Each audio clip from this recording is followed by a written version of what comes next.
Bonjour chers amis, j'espère que vous allez bien aujourd'hui. Non, je plaisante. Eh bien, moi je suis heureuse, je suis contente. Je tenais à vous remercier pour tous les petits mots que je reçois. Franchement, je ne pensais pas que mes petites réflexions reflèteraient autant. Merci, merci beaucoup. Nous sommes en résonance, voilà tout. Et vous savez pourquoi? Eh bien parce que nous avons le cœur qui chante. Et oui, il s'ouvre. D'ailleurs, en parlant de chansons, je tenais à dire qu'hier j'ai eu une discussion ferme avec les oiseaux, qui sont d'ailleurs relativement bien présents dans la vidéo et qui s'en donnent à cœur joie. Hein. Alors je leur ai expliqué les choses comme il faut. Hein. Chacun sa vidéo quand même. Hein. Je pense qu'ils ont compris. Ils ont compris surtout à qui ils avaient affaire. Et d'ailleurs, c'est pour ça qu'ils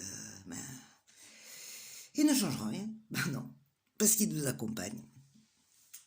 C'est plutôt cool, non? C'est d'ailleurs ce qui est le plus cool dans toute cette histoire de confinement. C'est pour la nature. Il faut se mettre à l'évidence quand même, l'humain est un peu, quelque peu destructeur. Mais le côté positif dans tout ça, c'est que on peut trouver des solutions si on veut. La preuve. Quand on aime, on ne compte pas.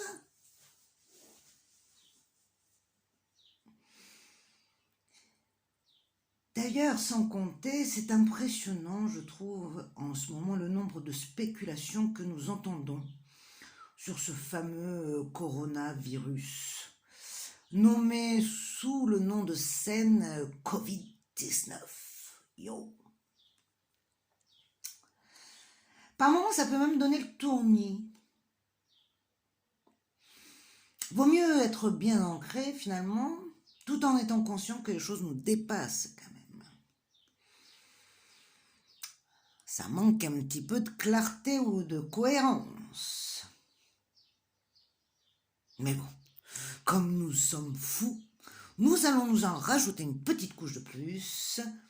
Si vous voulez bien, nous allons repartir pour un tour.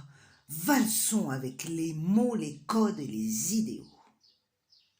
C'est la 27e vidéo, commune, et qui commence avec le préfixe co, comme Covid, qui en latin signifie avec. C'est intéressant, non? Avez-vous remarqué le nombre de mots qui commencent comme cela? Commerce, coexister, correspondance. La variante de co est con, comme conscience, confirmer, confiance, concilier. Serait-ce une coïncidence? Pourtant, on dit bien qu'il y a un langage à travers chaque langage, celui qui lie entre les lignes, qui se prête à l'écoute linguistique ou à la racine l'étymologie, prend la mesure de ce qui lui est donné.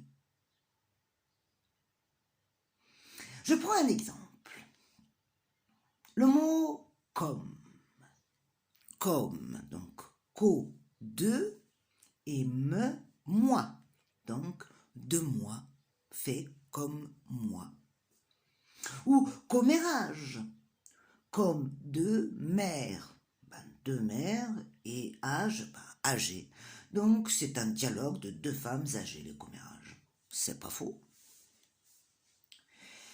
Nous ne prêtons plus l'oreille à ce que nous disons ou à ce qui nous est dit. Parce que nous sommes trop pressés, parce qu'il faut aller trop vite, trop saturés, trop sauf assez en fait. Nous interagissons sans nous en rendre compte, car bien souvent on répond plus au langage inconscient qu'au langage conscient. Je vous donne un autre exemple. Une discussion d'une mère avec son ado. Tu commences quand tes devoirs? Traduction. De me.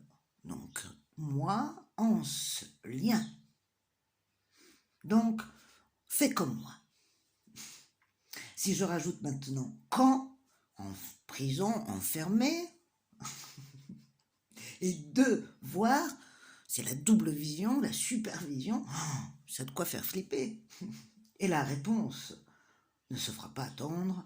Ouais, maman, je vais les faire. En clair, je veux les faire. F-E-R. Pas bête, hein? C'est flippant, n'est-ce pas? Bon, bien entendu, on ne peut pas réfléchir à tout ce que l'on dit comme ça, sinon ce ne serait plus un dialogue de sourds, mais un dialogue de fous.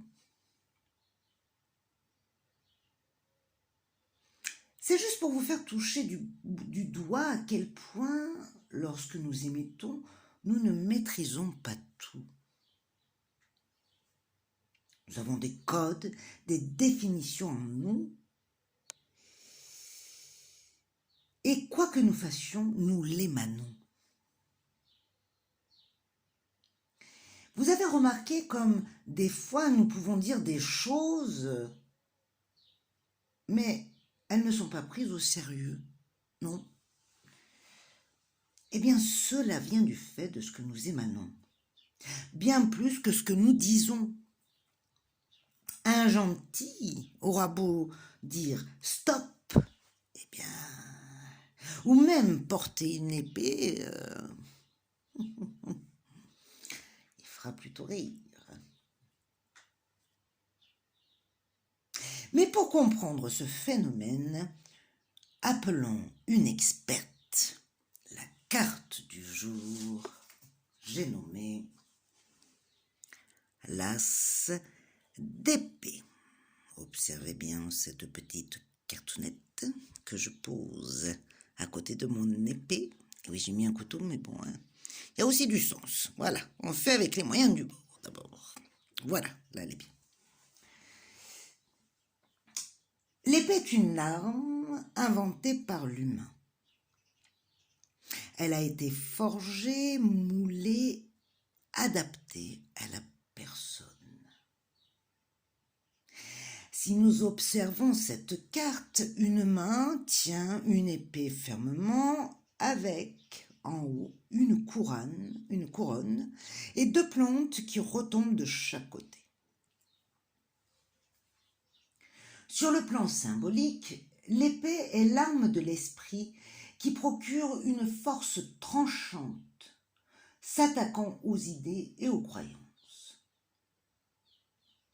Elle représente la capacité de discernement permettant de prendre des décisions et de faire des choix.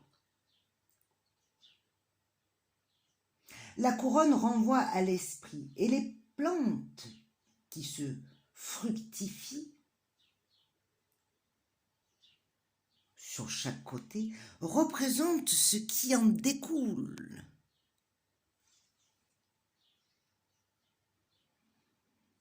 Grâce à cet esprit bien éveillé. C'est le symbole de l'air.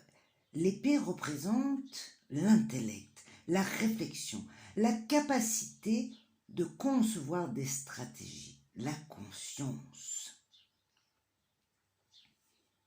Elle est le symbole de la pensée,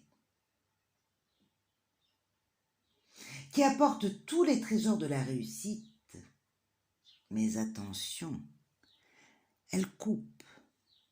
Elle peut faire mal entre des mains peu appointées.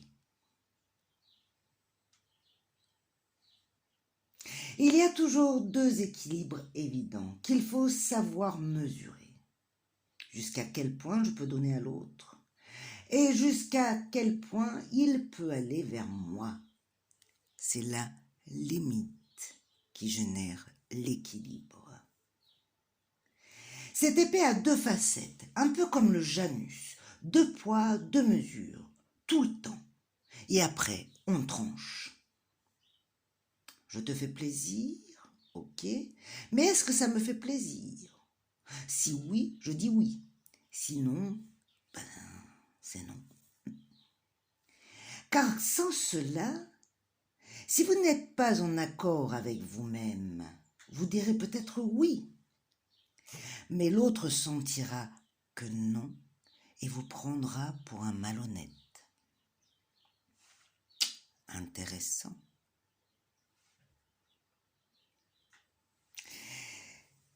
Dans votre méditation du jour, vivez-vous en conscience. Et pour cela, rien de tel que les sensations, forcément. Alors aujourd'hui, vous vous installez confortablement, vous respirez profondément, on bronze, on réceptionne le soleil, le vent, le bruit, et on apprécie en accord avec nous-mêmes. Mettez sur pause, à tout de suite.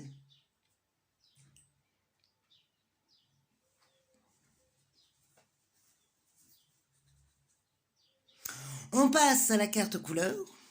La voici, la voilà, que je touille. Ok. Et là, oh, nous avons le rouge 2. Je m'en vais vous lire la traduction de cette carte de lumière, il me semble. Oh, l'autonomie. Je sais que je suis unique. Cela me rend libre de faire à ma façon et de dépendre de quiconque. Et de ne dépendre de quiconque, pardon. Je me passe des autres sans pour autant les fuir. Je suis bien avec moi-même, pas vous. Je vis chez moi, il y a tout ce qu'il faut en moi. C'est intéressant. Comme travail du jour, bien entendu, je vais vous demander de réfléchir à ce que l'épée fait remonter comme sens en vous. Cette dualité. Une épée est toujours portée par un juste, un chevalier dévoué. Voilà. Ma question sera aujourd'hui de quel ordre est la vôtre? Je vous laisse écrire, interpréter, dessiner, construire, ou tout simplement trancher, ça sera déjà pas mal, avec bien entendu notre petite anecdote du jour. Un blanc, c'est bleu jusqu'à ce qu'il devienne rose et puis noir. Je vous laisse interpréter, chers interprètes. Je vous souhaite une belle journée et je vous dis, prenez soin de vous. À demain!